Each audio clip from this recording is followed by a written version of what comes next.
તો હેલો દોસ્તો, જય માતાજી, જય રામાધણી। આજે આપણે આવી ગયા છે આપણી રિક્ષાને ધોવા, અને ઘણા ટાઈમથી રિક્ષા ધોઈ નથી, તો આજે આપણે ઈચ્છા થઈ ગઈ કે ચલો આજે આપણી રિક્ષાને ચમકાવી દઈએ।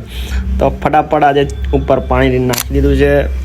શેમ્પૂ પહેલાં તો આપણે રિક્ષાને પલાળી દીધી, પછી આપણે લઈ લીધું કોલીની બોટલમાં શેમ્પૂ નાખેલું પાણી, અને ફટાફટ આપણે સેટ કરીને શેમ્પૂનું પાણીથી બધી જગ્યાએ આપણે ફટાફટ ચારે બાજુ પહેલાં તો ફુવારો મારી દીધો। શેમ્પૂનો ફુવારો માર્યા બાદ આપણે માઇક્રોફાઈબર કાપડથી આપણે ફટાફટ હુડ પર બધું ચમકાવવા માંડ્યા છે આપણી રિક્ષા। ચારે બાજુ આપણે ગાભા મારી દીધા છે। ગાભો માર્યા પછી આપણે પહેલાં તો ધોઈ કાઢી, ફરી એકવાર રિક્ષાને પાણીથી ધોઈ નાખી। રિક્ષાને ધોયા બાદ પછી મેં લઈ લીધું છે કોરું કપડું, અને ફટાફટ આપણી રિક્ષા મેં કહ્યું કોરી થઈ જાય।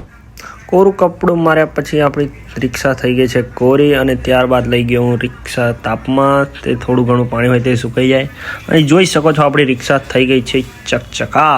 અને જો તમને આવા વિડીયો જોવા હોય તો યોગી પૂરો બેને લાઈક કરો, ફોલો કરો। જય માતાજી, જય રામાધણી।